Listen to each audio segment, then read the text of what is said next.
Come on पाखी, तुम भी क्या पुराने जमाने की औरतों की तरह शुरू हो गई हो कि शादी से पहले घर से बाहर कदम नहीं रखना। अरे यार, जो मजे मेहंदी की रात को बाहर दोस्तों के साथ घूमने में हैं, वो भला घर में बैठकर बड़ी उम्र की औरतों की नसीहत भरी बातें सुनने में थोड़ी हैं। मैं कुछ नहीं जानती, बस तुम कल रात 2 बजे तक छत पर आ जाना और फिर वहीं से दीवार फलांग कर हम सब लड़कियां तुम्हें मेरी ही छत पर मिल जाएंगे। वहीं से हम गाड़ी में बाहर जाएंगे, आइसक्रीम खाएंगे और खूब इंजॉय करेंगे, ताकि ये रात हमारे लिए यादगार रहे। मेरी दोस्त सुनीता मेरी दोस्त ही नहीं बल्कि मेरी कजिन भी थी। पूरा बचपन हमारा एक साथ ही गुजरा था। मोहल्ले में रहने वाली बाकी सारी लड़कियां भी आपस में बहुत अच्छी दोस्त थीं। उनमें से कुछ की शादियां भी हो चुकी थीं और जिसकी भी शादी होती थी, हम मेहंदी की रात ऐसे ही उसे अपने साथ ले जाते, आइसक्रीम खाते और खूब ढेर सारी मस्ती करके वापस आ जाते थे, ताकि ये रात हमें हमेशा याद रहे।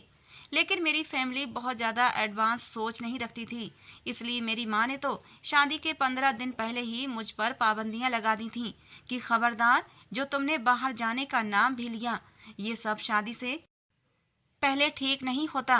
बल्कि मेरी माँ ने तो मुझे कमरे से भी बाहर नहीं निकलने दिया था। रोजाना मेरी सहेलियां और सुनीता शाम को आ जाती और हम ढोलक बजाते, गाने गाते, खूब शोर शराबा करते। वो मुझे मेरे होने वाले पति वीर के नाम से खूब तंग करती थी। मेरी शादी अनजान लोगों में हो रही थी। वीर मेरे लिए बिल्कुल अनजान था और उसके घर वाले भी। शादी को अभी 10 दिन बाकी थे कि मेरी सास ने आकर कह दिया कि उनके यहाँ मेहंदी की रस्म नहीं की जाती। वो लोग इस रस्म को सही नहीं मानते, क्योंकि फिर इस रस्म में लड़के और लड़कियों का बेहुदा डांस होता है, जो उन्हें बिल्कुल भी पसंद नहीं। हालांकि मैं अपने घर में सबसे छोटी थी, इसलिए बड़े सब बहन भाइयों ने यही कहा कि हमने पाखी की शादी पर अपने सारे अरमान पूरे करने हैं। और मैं भी यही सोचती थी कि शादी तो एक ही बार होती है, मैं क्यों भला अपनी शादी का मजा किरकिरा करूं। इसलिए मेहंदी पर सिर्फ हमारे घर के ही मेहमान इकट्ठे हुए थे, लड़के वालों की तरफ से किसी ने भी नहीं आना था। इसलिए मेरी माँ ने कहा मेहंदी की रस्म 8 दिन पहले ही कर ली जाए। रात के 2 बज रहे थे और मैं सुनीता को समझा समझा कर थक गई थी कि मेरी माँ ने तो कमरे से बाहर निकलने पर भी मेरी पाबंदी लगा दी है। तुम मुझे कैसे बाहर लेकर जाओगी? लेकिन वो कहने लगी, तुम सब कुछ मेरे ऊपर छोड़ दो। तुम्हारी मेहंदी के जोड़े में ही हम तुम्हें बाहर लेकर जाएंगे और आइसक्रीम भी खाएंगे। तुम बेफिक्र रहो, बस तुम रात के 2 बजे छत पर आ जाना। और फिर यही हुआ था। मेहंदी का हंगामा रात के 1 बजे तक जारी रहा। उसके बाद सभी थक थक कर अपने कमरों में जाकर गहरी नींद सो चुके थे। जैसे ही रात के 2 बजे सुनीता की कॉल आ गई कि हम सब लड़कियां छत पर मौजूद हैं, बस तुम जल्दी से ऊपर आओ। सुनीता मेरे चाचा की लड़की थी और उसका घर मेरे घर के बराबर ही था। मैंने उस वक्त मेहंदी के पीले रंग का लहंगा पहन रखा था। फूलों का जेवर तक मुझे उतारने की अनुमति नहीं दी थी। मेरी हमजोलियां कहने लगीं, सजी सबरी ही आना। हल्का फुल्का मेकअप भी मैंने कर रखा था। मैंने अपने कमरे का दरवाजा खोला तो सन्नाटा छाया हुआ था। सब लोग थक चुके थे, इसलिए सो रहे थे। मैं दबे कदमों से चलती हुई छत की तरफ आई। धीरे धीरे सीढ़ियां चढ़ती हुई जैसे ही छत पर पहुंची, मेरी सारी अफलातून सहेलियां छत पर पहले से मौजूद थीं। मुझे देखकर दबी दबी हंसी हंसने लगीं। मैंने घबराकर अपने होंठों पर उंगली रखी और उन्हें चुप करने का इशारा किया। फिर इसी लहंगे में दीवार कूदकर मैं सुनीता की छत पर आ गई थी। वहीं से हम धीरे से सीढ़ियां उतरते हुए नीचे आ गए। सुनीता की छत की सीढ़ियां बाहर आंगन में जाती थीं, घर के अंदरूनी हिस्से में नहीं। वहीं से मेन गेट करीब था। गाड़ी पहले ही सुनीता ने मेन दरवाजे पर खड़ी कर ली थी। हम बिल्कुल सावधानी से कदम उठाते हुए मेन गेट तक पहुंचे थे। मेन गेट की चाबी सुनीता के पास मौजूद थी। हम अगले ही पल गाड़ी में बैठ चुके थे। गाड़ी की ड्राइविंग सुनीता ने ही की थी। हम 4 सहेलियां थे। मुझे सुनीता ने अपने साथ आगे फ्रंट सीट पर बिठा लिया था। रात के 2 बजे हमारी गलियों में तो सन्नाटा मचा हुआ था, लेकिन बाजार खुले हुए थे और शहर में तो वैसे भी देर तक बाजार खुले ही रहते हैं। हम लोग मार्केट में पहुंचे तो ज्यादातर दुकानें बंद हो चुकी थीं। बस कुछ ही दुकानें खुली हुई थीं। एक आइसक्रीम पार्लर पर जब हम दाखिल हुए तो वो कहने लगा, देखिए टाइम खत्म हो चुका है, इसलिए हम माफी मांगते हैं, आप लोग यहाँ से जा सकती हैं। लेकिन हमने उस दुकान वाले की विनती की कि प्लीज हमें आइसक्रीम खाने दो।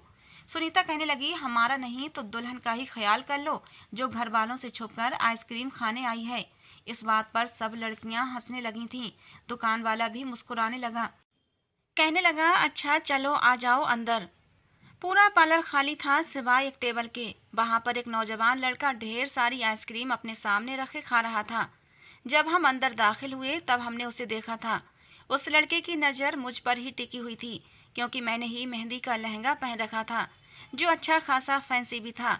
बाकी लड़कियों ने तो साधारण से कपड़े ही पहने हुए थे। हम एक टेबल पर जाकर बैठ गए। वो लड़का लगातार मुझे ही देखे जा रहा था। आइसक्रीम जैसे तैसे ख़त्म हुई तो मैंने सुनीता से कहा, चलो यहाँ से, क्योंकि मुझे अब बेहद बेचैनी हो रही थी। इससे पहले कि हम उस आइसक्रीम पार्लर से बाहर जाते, वो लड़का भी उठा था और मेन दरवाजे के पास चला गया और वहाँ खड़ा हो गया।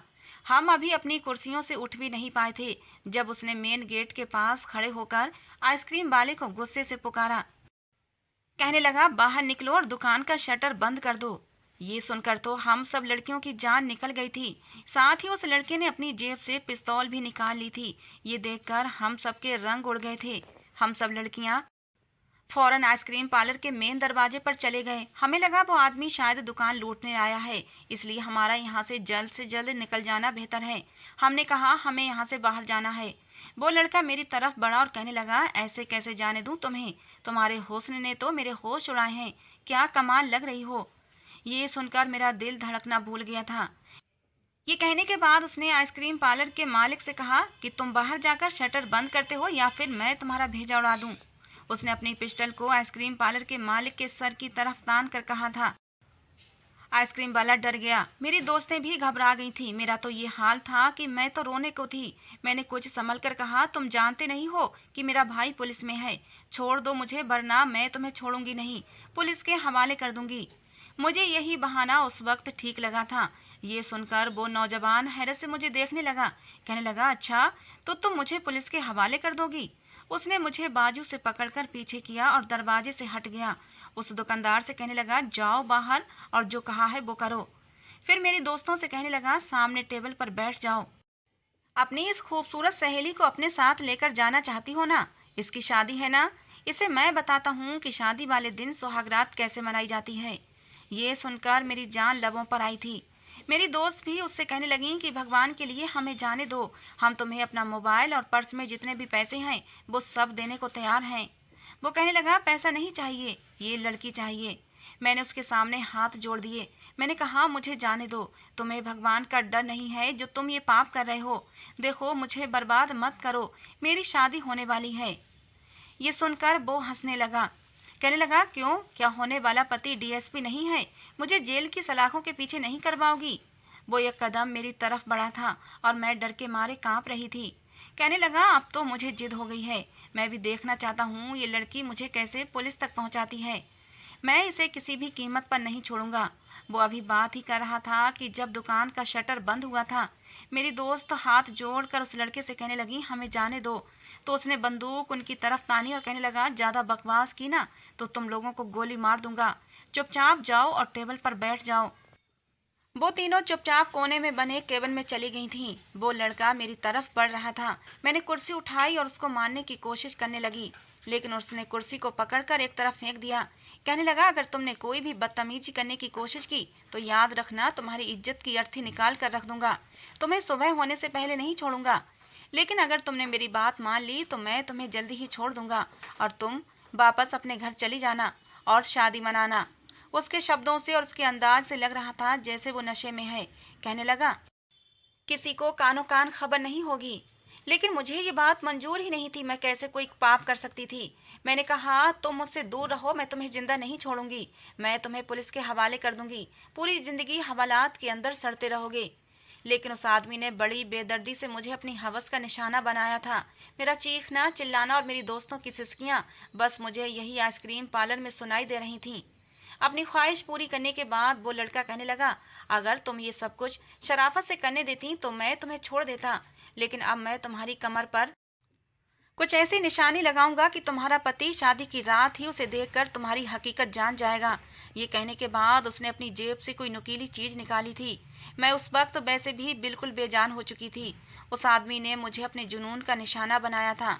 मेरे अंदर इतनी हिम्मत ही नहीं थी कि मैं अपना बचाव कर सकती। उसने मेरी कमर के निचले हिस्से पर न जाने क्या लिखा था कि मैं दर्द से बिलबिला उठी थी। उसके बाद वो मेरी दोस्तों से कहने लगा, जाओ ले जाओ इसे। मेरी दोस्त मुझे गाड़ी तक लेकर गई थी। मुझे यहाँ आने पर अब पछतावा हो रहा था। काश कि मैंने अपनी माँ की बात न टाली होती, अपनी दोस्तों की बात न मानती, रात के समय अपनी मेहंदी के जोड़े में बाहर न जाती। मेरी दोस्त भी अब बुरी तरह रो रही थीं और मुझसे माफ़ी मांग रही थीं, लेकिन मैं चुपचाप गुमसुम बैठी हुई थी। अब सुबह के 4:30 बज चुके थे। सुनीता की छत से ही मैं अपनी छत पर गई और अपने कमरे में आ गई और अपनी किस्मत पर फूट फूट कर रोने लगी। मेरे दिल से अब उस लड़के के लिए बद्दुआएं निकल रही थीं, लेकिन कसूर तो मेरा भी था। मुझे इस समय जाना ही नहीं चाहिए था। सुबह तक मुझे तेज बुखार हो चुका था। मेरी माँ ये सब देखकर परेशान हो गईं। उन्हें लगा बुखार की वजह से मेरी ये हालत हुई है। ये दिन मेरे बड़े ही तकलीफ में गुजरे थे। सुनीता ने कहा था कि तुम किसी से कुछ मत कहना, किसी को कुछ भी पता नहीं चलेगा, और वैसे भी कुछ ही दिन में तुम्हारी शादी हो जाएगी। लेकिन भला मैं ये बात अपने पति से कैसे छुपा सकती थी? और फिर मेरी इज्जत दागदार करने के बाद उस आदमी ने न जाने मेरी कमर पर क्या लिखा था कि मेरा पति शादी की पहली रात ही मेरी हकीकत जान जाता। मेरी शादी होने वाली थी, लेकिन मेरी रंगत बिल्कुल पीली पड़ चुकी थी। मैं हर वक्त रोती रहती थी। मेरी माँ मुझसे मेरे रोने की वजह पूछती तो मैं कह देती कि आप लोगों से जुदा होने का गम है। लेकिन गम तो कुछ और ही था। मैं जानती थी अगर मेरे पति को पहली रात ही सब पता चल गया तो वो मुझे तलाक दे देगा। फिर मैं अपने घर वालों को क्या जवाब दूंगी? मेरे घरवाले मुझे ही भला बुरा कहेंगे कि तुमने हमारी नाक कटा दी, हमारी इजाज़त के बगैर रात को क्यों गईं। हालांकि मेरी दोस्तों का यही प्रोग्राम रहा कि शादी के बाद भी वो रोजाना आती और मेरा दिल बहलाने की कोशिश करती रहीं। कहती किसी को शक नहीं होगा, लेकिन सन्नाटा तो मेरे दिल के अंदर था, जो किसी भी पल कम नहीं होता था। उस लड़के के लिए मेरे दिल से हर पल बद्दुआएं निकला करती थीं। भगवान करे वो मर जाए, या उसके साथ कुछ ऐसा हो कि वो पूरी जिंदगी तड़पता रहे, तकलीफ बर्दाश्त करता रहे, रोए, मौत मांगे, लेकिन उसे मौत भी ना मिले। मैं जितनी बद्दुआएं उसे दे सकती थी दे रही थी। उस लड़के ने मेरी जिंदगी बर्बाद करके रख दी थी। मैं जानती थी कि मेरी शादी का अंजाम क्या होने वाला है। जैसे जैसे मेरी शादी के दिन करीब आ रहे थे, मुझ पर एक डर सवार था। शादी के दिन भी मैं दुल्हन बनी बैठी थी, लेकिन डर के मारे कांप रही थी। सब लोग हंस रहे थे, बातें कर रहे थे, मेरी तारीफें कर रहे थे, लेकिन मैं चुप थी। हालांकि मैंने वीर को पहले नहीं देखा था, बस एक बार उसकी तस्वीर देखी थी। शादी से कुछ दिन पहले तक मुझे अपने पति को देखने का बहुत शौक था। मैं दिन गिनती थी अपनी शादी के, लेकिन आज मैं चाहती थी ये सारा मंजर मेरी आंखों के सामने से गायब हो जाए, या फिर वो हादसा कोई सपना बन जाए, उसका हकीकत से कोई लेना देना ना हो। लेकिन मेरे बस में कुछ भी नहीं था। विदाई के समय भी मैं मरे मरे कदमों से अपने घर से विदा हुई थी। गाड़ी में मेरी दोनों ननद मेरे बराबर में बैठी हुई थीं और मेरे साथ हंसी मजाक कर रही थीं, लेकिन मेरे चेहरे से मुस्कुराहट गायब थी। मैं अपनी ससुराल पहुंची तो मुझे मेरे कमरे में बिठाया गया। उस वक्त मेरा दिल यूं था जैसे डर के मारे बंद हो जाएगा। मेरा जी चाहा कहीं से मुझे जहर मिल जाए और मैं खाकर अपनी जान दे दूं। क्या जवाब दूंगी अपने पति को? मैं ना तो पवित्र थी और ना ही उसके लायक थी। इसलिए सोचा अपनी आंखें बंद करके सारी हकीकत अपने पति को बता दूं। फिर मुझे अपने समाज का रवैया याद आने लगा। ऐसी लड़कियों के बारे में कोई भी सच सच नहीं मानता, बल्कि उसी को बदनाम करके धक्के देकर घर से निकाल दिया जाता है। मेरा पति भला क्यों ऐसी लड़की के साथ जिंदगी गुजारेगा जो पहले से ही दागदार हो? और मैं ये भी नहीं कह सकती थी कि इसमें मेरा कोई दोष नहीं था। मेरा दोष बस ये था कि मुझे रात के समय बाहर नहीं जाना चाहिए था। मैं यही सोच रही थी कि तभी कमरे का दरवाजा खुला और वीर अंदर दाखिल हुआ। मैंने एक नज़र उसे देखा। काफ़ी सीरियस नौजवान लग रहा था। बड़ी खामोशी से आकर मेरे सामने बैठ गया। मैं अपने अंदर हिम्मतें जमा करने की कोशिश कर रही थी कि उसे सच बता दूं। फिर चाहे मुझे जो मर्जी सजा दे, मैं उस सजा को स्वीकार कर लूंगी, लेकिन उसके साथ धोखे का रिश्ता नहीं निभाऊंगी। लेकिन मेरे कान में बार बार अपने दोस्तों की बातें गूंज रही थीं, जो कह रही थीं कि अपने पति को कभी भी इस हादसे के बारे में मत बताना। वो कभी भी तुम्हारी बात का विश्वास नहीं करेगा। इसे एक हादसा समझकर भूल जाना। हो सकता है कि उसे कभी पता ना चले और तुम्हारी जिंदगी से ये कांटा निकल जाए, लेकिन अगर तुमने उसे सच बता दिया तो मुमकिन ही नहीं कि तुम्हारी जिंदगी में बहार आए। फिर सिवाय उदासी और बदनामी के कुछ नहीं मिलेगा। मेरा मन समझ नहीं पा रहा था क्या करे, क्या सुनीता की बात मान लूं या फिर वो करूं जो मेरा दिल कह रहा है। मेरा दिल कह रहा था कि झूठ मत बोलो, सच बता दो, लेकिन मेरी जबान कुछ भी बोलने के लिए तैयार ही नहीं थी। मेरे दिमाग में सारे शब्द गुड़मुड़ हो चुके थे। लगता था कि मेरे पास कहने के लिए शब्द ही नहीं बचे। क्या कहती, कहाँ से शुरू करती। मैं अपनी सोचों के ताने बाने बुन रही थी जब मेरे ठंडे हाथ पर वीर के गर्म हाथ पड़े थे। मैं एकदम से चौंक गई थी। मुझे समझ नहीं आ रहा था क्या करूं। उसने मेरा हाथ थामा और अपने होठों पर लगा लिया। कहने लगा, जब तुम्हारी तस्वीर देखी थी तो तुम मुझे बहुत अच्छी लगी थी। फिर तुम्हारे बारे में जब मेरी बहनों ने मुझे बताया तो मैं जाने अनजाने तौर पर तुमसे मोहब्बत करने लगा था। कुछ हमारे रिश्ते का भी असर है कि मेरा दिल तुम्हारी तरफ खींचने लगा। कुछ तुम मेरी आइडियल भी थी, इसीलिए मैं तुम्हें पसंद करता हूँ। ये कहते हुए उसने मुझे मुंह दिखाई की अंगूठी पहनाई थी। कहने लगा, मेरी ख्वाहिश है कि तुम ये अंगूठी कभी मत उतारना। वो जैसे जैसे बोल रहा था मेरा दिल ऐसे लग रहा था जैसे कोई मुट्ठी में दबोच रहा है। मेरा पति मुझसे मोहब्बत करता था और हर औरत की तरह मैं भी यह चाहती थी कि मेरे पति की मोहब्बत में कमी न आए। लेकिन अगर मैं उसे सच बता देती तो वो यकीनन उसका व्यवहार मेरे लिए बदल जाता। वो मुझसे प्यार मोहब्बत की बातें कर रहा था, लेकिन मेरा दिमाग कुछ और ही सोच रहा था। धीरे धीरे उसने मेरी ज्वेलरी उतारना शुरू की, लेकिन ऐसे मौके पर भी मेरे चेहरे पर कोई मुस्कुराहट नहीं थी। उसने लाइट बंद की और नाइट बल्ब जला दिया, लेकिन इस हल्की रोशनी में भी मुझे लगा कि जैसे मेरा राज अब खुल जाएगा। हालांकि वो मुझे धीरे धीरे अपने प्यार का विश्वास दिला रहा था। कहने लगा, शादी का रिश्ता सदियों से चला आ रहा है। ये बहुत ही पवित्र रिश्ता होता है जो एक अनजान लड़की और लड़के को बेहद करीब ले आता है। मैंने कहा, ये वाली लाइट भी बंद कर दें। कहने लगा, नहीं, इतनी लाइट रहने दो, मुझे बिल्कुल अंधेरे में नींद नहीं आती। लेकिन जैसे ही उसने मुझे अपनी बाहों में लेकर मेरी कमर को छुआ, उसका हाथ उसी जगह लगा जहां मेरा जख्म लगाया गया था। उस गंदे आदमी ने पता नहीं किस चीज से ये निशान लगाया था। जख्म बहुत ही गहरा था और इत्तेफाक ऐसा था कि वीर का हाथ सीधा उसी जख्म पर पड़ा था। जख्म अब भी हरा था और मैं दर्द के मारे एक सिसकारी लेकर रह गई थी। उसने अपना हाथ पीछे किया। कहने लगा, क्या हुआ तुम्हें। मैंने कहा, चोट लग गई थी। मेरी दोस्त मेहंदी के फंक्शन में मेहंदी की प्लेटों में मेहंदी पर मोमबत्तियां लगाए हुए थीं। वो मेरे पीछे ही खड़ी थीं कि अचानक से जलती मोमबत्ती से मेरा लहंगा थोड़ा सा जल गया था और मेरी कमर भी जल गई और ये जख्म लग गया। ये सुनना था कि वीर उठकर बैठ गया। उसने लैंप की रोशनी तेज कर दी। कहने लगा, फिर तो तुम्हें बहुत तकलीफ हो रही होगी। ऐसा करो, तुम कोई भी सादा से कपड़े पहन लो। उतारो इन भारी भरकम कपड़ों को जो तुम्हारे लिए तकलीफ का कारण बन रहे हैं। ये सुनकर मैं घबरा गई थी। मैं उठकर बैठ गई। वो कहने लगा, लाओ दिखाओ जख्म कहाँ है। ये सुनकर मैं और भी ज्यादा डर गई। मैं कैसे दिखा सकती थी। उस लड़के ने यही तो कहा था कि जब तुम्हारा पति देखेगा तो जान जाएगा कि तुम्हारे साथ क्या हुआ है। मेरा दिल बुरी तरह से घबरा रहा था। मैं उठकर खड़ी हो गई। मैंने कहा, मैं कपड़े बदल कर आती हूँ। मैंने जल्दी से अलमारी से सादा सा ड्रेस निकाला और बाथरूम में चली गई। वहां मैं शीशे में अपनी कमर देखना चाही, लेकिन मुझे नजर नहीं आ रहा था कि क्या लिखा है। मैंने कपड़े बदले और बाहर आ गई। मुझे लगा कि तब तक वीर भी भूल जाएगा। मैं दोबारा लेट गई तो वो कहने लगा, लाओ मैं तुम्हारी जख्म पर दवा लगा दूं। फिर साइड टेबल से एक ट्यूब निकाल कर कहने लगा, इससे जले हुए जख्म पर आराम पहुंच जाता है। लेकिन ट्यूब मैंने उसके हाथ से ले ली। मैंने कहा, मैं खुद लगा लूंगी। वो कहने लगा, मैं क्यों नहीं लगा सकता। कहाँ जख्म है, दिखाओ। वहां तुम्हारा हाथ नहीं जाएगा।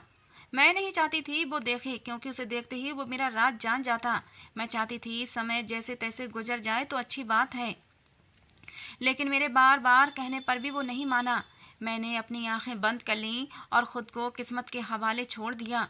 मैं जितनी कोशिश कर सकती थी कर ली थी। अब अगर मेरी किस्मत में मेरे घर का टूट जाना ही लिखा था तो मैं क्या कर सकती थी। जैसे ही उसने मेरे कुर्ते को ऊपर किया था, कुछ देर तक वो मेरा जख्म देखता रहा, कुछ नहीं बोला। फिर फौरन से उसने मेरी कमीज नीचे कर दी और वॉशरूम में चला गया। उसने वॉशरूम का दरवाजा बड़े ही जोर से बंद किया था और मेरा दिल ऐसा था कि धड़कना भूल गया था। शायद वो मेरा राज जान चुका था। मुझे वॉशरूम से पानी गिरने की आवाजें आ रही थीं। शायद वो वॉशरूम से आते ही मुझे धक्के मार कर कमरे से निकाल देगा, मेहमानों में शोर कर देगा, मेरे माँ बाप को बुलाएगा और उन्हें अपमानित करेगा। मुझसे मेरी बद किरदारी की वजह पूछेगा। मेरा जी चाहा काश कि मुझे सीपल मौत आ जाए। लेकिन मैंने देखा कि वो वॉशरूम से बाहर आया तो उसकी आंखें लाल थीं। वो बाहर आया और साइड टेबल से पानी की बोतल उठाई और 2-3 घूंट पीकर वो कमरे में बने छोटे से मंदिर में चला गया। मेरा दिल अब भी डर के मारे कांप रहा था कि पता नहीं आगे क्या होने वाला है। लेकिन मैं हैरान तो उस वक्त हुई जब मुझे मंदिर से रोने की आवाजें आने लगीं। वीर रो रहा था और रोते हुए कह रहा था, भगवान तेरा लाख लाख धन्यवाद है। ये सुनकर मेरा तो दिमाग चकराने लगा। वो किस बात का धन्यवाद कर रहा था?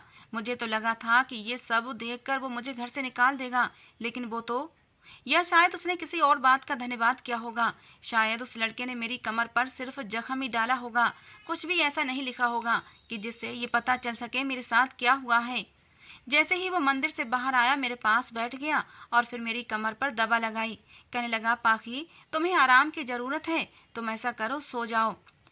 मैं हैरान थी। उसने उस रात मुझे छुआ भी नहीं था। ये बात मेरे लिए अजीब थी क्योंकि जिस तरह से वो पहले मेरी तारीफें कर रहा था, अपनी बेताबियों का जिक्र कर रहा था, मुझे नहीं लगता था वो रात को अपना हक वसूल नहीं करेगा। लेकिन उसने मुझे हाथ नहीं लगाया। मैं जितना इस बारे में सोच रही थी उलझती जा रही थी। सुबह नाश्ते के बाद वो कहने लगा, मैं तुम्हें किसी से मिलवाना चाहता हूँ। फिर वो मुझे ऊपर ले गया। एक कमरा था जो कि बंद था। उसने हल्की सी दस्तक दी। अंदर से आवाज आई, कौन है? वीर कहने लगा, मैं हूँ वीर, विवेक दरवाजा खोलो। अंदर से आवाज आई, वीर तो आ जाओ ना यार, दरवाजा खुला है।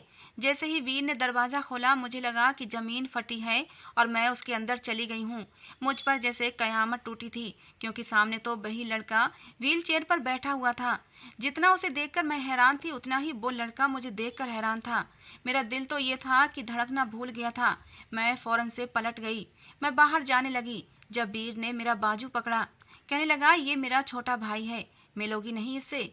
ये सुनकर तो मुझ पर जैसे कयामत टूटी थी। वो भी फटी फटी आंखों से मुझे देख रहा था। ये कैसी आजमाइश थी मेरे लिए। मेरा घर तो शायद अब वाकई बर्बाद हो जाता। वीर मुझे अंदर ले गया। कमरे का दरवाजा भी बंद कर दिया। वो लड़का मुझसे नजरें चुरा रहा था, मिलाता भी कैसे। उसके चेहरे से पसीना बहने लगा। वीर मुझे उसके पास ले गया। उसके सामने रखे सोफे पर मुझे बैठने के लिए कहा और खुद भी बैठ गया और उस लड़के से पूछने लगा, विवेक क्या ये वही लड़की है? ये सुनना था कि मेरी जान निकली थी, तो क्या वीर ये सब जानता था?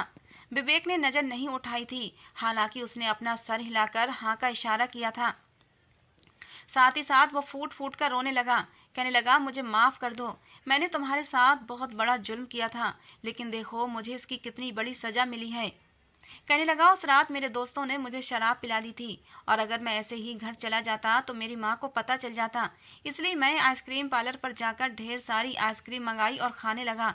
लेकिन जब तुम्हें वहां अपनी दोस्तों के साथ आते देखा तो तुम्हारे हुस्न को देखकर मुझ पर शैतान सवार हो गया था।